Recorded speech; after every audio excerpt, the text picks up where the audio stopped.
Ouais. Aujourd'hui, je te retrouve pour parler organisation.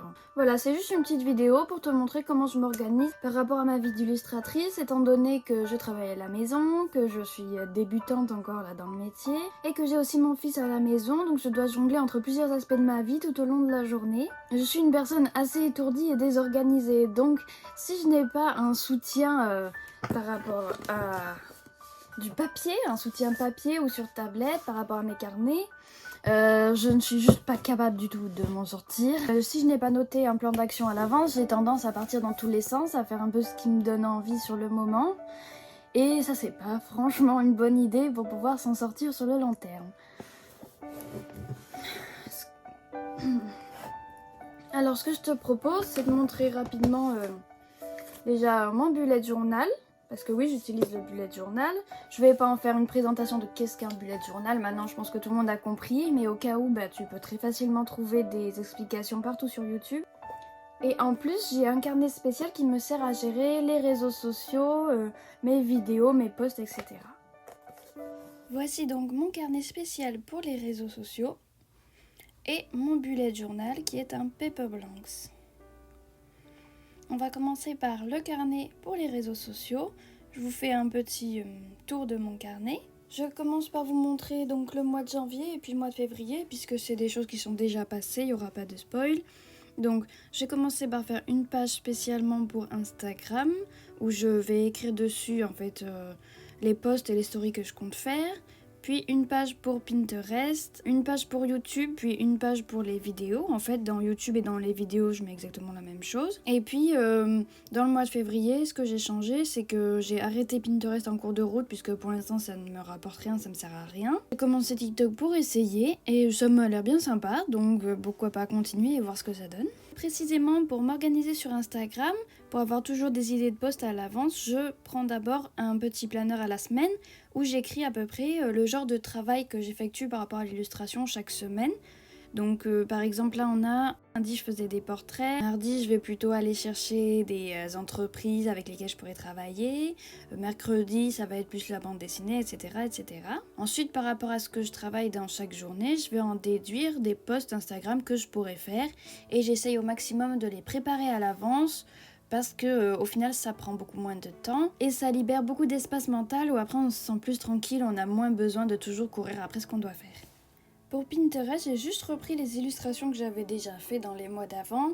Je les ai planifiées pour en mettre au moins une par jour, voire plusieurs. Et sur Pinterest, on peut planifier à l'avance. Donc une matinée, je mettais plein de posts pour la semaine, voire 2 semaines. Et puis après, j'y pensais plus jusqu'à la prochaine fois. Pour ce qui est vidéo YouTube et pour le blog, en fait, j'écrivais exactement la même chose d'un côté comme de l'autre. Et je me contentais de juste mettre le titre, un petit résumé de ce que je vais faire. Et si besoin, lister en fait les choses dont soit besoin de faire, soit le matériel dont j'avais besoin. Et c'est tout, je rentrais pas beaucoup plus dans les détails. Pour TikTok, ce que j'ai fait, c'est juste que j'avais commencé à tester les Reels sur Instagram et j'ai repris mes Reels et les ai mis sur TikTok. C'était très simple, même c'est trop simple, j'avais pas assez en fait d'organisation par rapport à ça. Donc là, pour le mois de mars, j'ai commencé quelque chose de un peu différent. J'ai décidé en fait de regrouper toutes mes vidéos sur les mêmes pages en hiérarchisant par rapport à la manière dont je travaille, c'est-à-dire que d'abord je réfléchis à la vidéo YouTube. Et par rapport à ma vidéo YouTube, je vais en déduire les Reels TikTok que je peux faire. Donc c'est des petits morceaux de ma vidéo que je vais traiter un peu différemment pour les réseaux sociaux. En général, je peux faire par rapport à une vidéo YouTube 2 voire 3 TikTok. Peut-être 4 certaines fois, ce sera possible si les vidéos sont assez longues. Et donc ça va changer de ce que j'ai fait jusqu'ici, parce qu'avant je faisais des résumés de ma vidéo très rapides en 30 secondes, sans aucune parole, juste pour montrer un petit peu à quoi ça ressemble ma vidéo. Cette fois-ci là, je vais vraiment traiter des sujets de la vidéo plus rapidement et sous un format différent. J'ai dû aussi 1 ou 2 posts Instagram pour annoncer ma vidéo sur les réseaux et pour faire une petite photo sympa en plus, un petit contenu supplémentaire. Et donc le post Instagram que j'ai écrit ici, je vais ensuite le reporter sur la page d'avant, bien sûr, pour ne pas l'oublier. Et maintenant, on peut passer au bullet journal. Ce sera plus rapide que pour les réseaux sociaux, puisque là, c'est assez général. Je fais une vue mensuelle pour commencer, donc je fais tout avec des petits tampons, parce que c'est beaucoup plus rapide que de devoir calculer la taille des cases. Et c'est un peu plus mignon que juste faire un truc comme vous voyez dans mon carnet pour les réseaux sociaux. Franchement, c'est plutôt moche, c'est pas fait pour être joli. Mais là, au moins, avec des petits tampons, c'est vrai que c'est un peu plus sympa de revenir dessus chaque jour. Là, c'est quelque chose d'assez basique où je m'organise pour la vie de tous les jours et pas spécialement pour l'illustration. Donc, je vais passer assez rapidement. Donc, je fais des petites parties assurées. Là, c'est pour écrire des petites notes, des légendes et puis pour voir un résumé pour le mois prochain. Et puis, une case pour gérer mon budget au mois. Puis je passe à une double page spéciale sur mon travail d'illustratrice.